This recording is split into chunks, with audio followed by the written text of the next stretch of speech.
Hi everyone, Wes here from Real Estate Geelong. I'm sitting in now with Cameron Shepherd from Shape HR, and it's quite topical at the moment that we cover this particular piece of interest, which is staff underpayments. I know myself, and just reading the papers at different stages or seeing reports on the news, that there's issues with the likes of KFC, Woolworths, Coles, 7-Eleven, underpayments of staff. And the different awards and things. So can you sort of elaborate a bit on that? Sure, yeah, sure. So underpayments to staff basically means that what we're talking about is when an employer is paying a member of staff less than what they're entitled to under a modern award, or in some cases the National Employment Standards.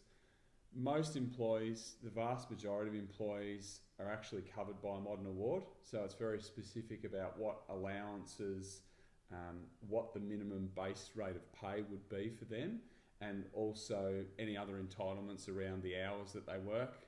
For example, Saturday and Sunday shifts, could even be as simple as a first aid allowance, depending on the type of work that they're doing.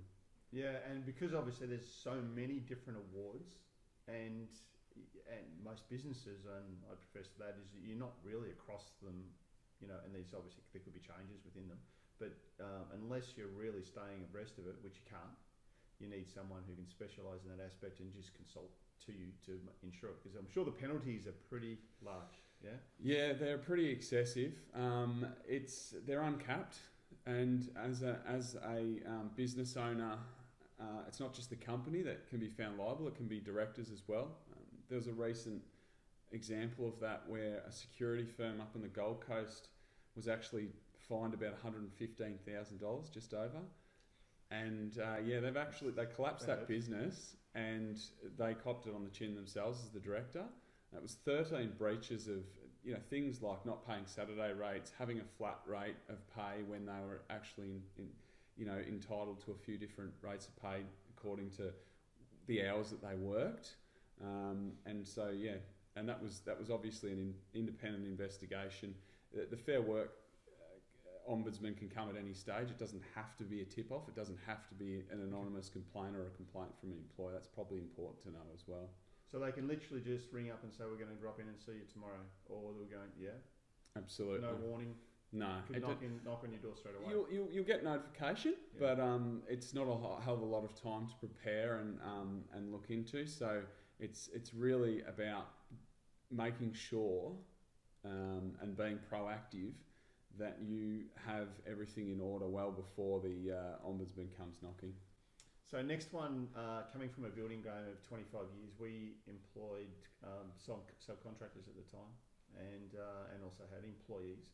But how is it now changed in that sense? So from a subcontractor's point of view, if I'm contracting to you as a building firm, what happens in that case? Am I just covering myself for what I need to do? How does that affect me? So under laws of vicarious liability, you'd actually, if there's a case of underpayment, you'd probably have to answer to that too. There was an example of a company, a cleaning services company at the MCG, and they were subcontracted from a bigger firm, an international firm. Mm-hmm. And so basically it went all the way up the chain to that international firm. Something like, it was 4 days, I think, where there was employees that were underpaid after a couple of, it was a final series. Right. Underpaid after that, and we're looking at hundreds of thousands of dollars that they had to repay of underpayments 8 years later. Wow. See, so it's not past when it's past. Absolutely not. So someone could, in a sense, come back to you and might not even be employed with you any longer, or subcontracting to you any longer, but could still potentially have a claim? Potentially, yes. Absolutely. We've seen cases at the Fair Work Commission where that's been the case, and we've looked at things that have happened a long time ago, and there are certain industries that seem to be more susceptible to it, and certain businesses, but it's out there for everyone.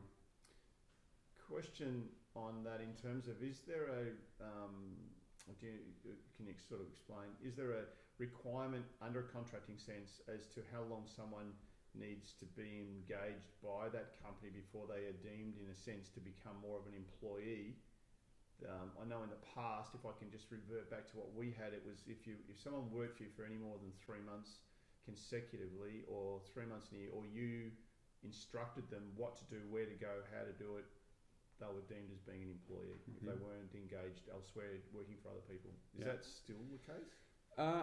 No.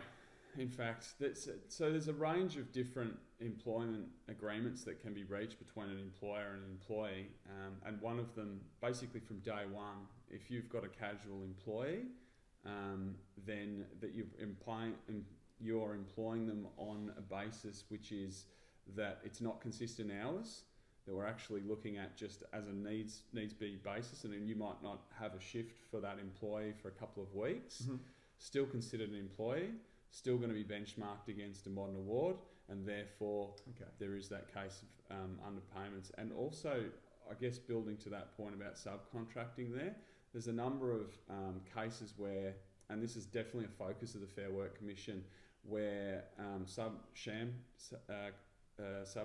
has happened, so sham contracting, and actually the employees have been deemed to be an employee of the employer when they were presented as subcontractors. Yeah, okay. Yeah, so it doesn't matter where, it's almost like, could be two-tiered. Yeah, indeed. So you're engaging me, but I'm engaging subcontractors, and so it just travels down the line. Down the line, yeah. Wow, and you're still responsible as the company and the director, but then it also passes on, the liability passes on to me being engaged by you.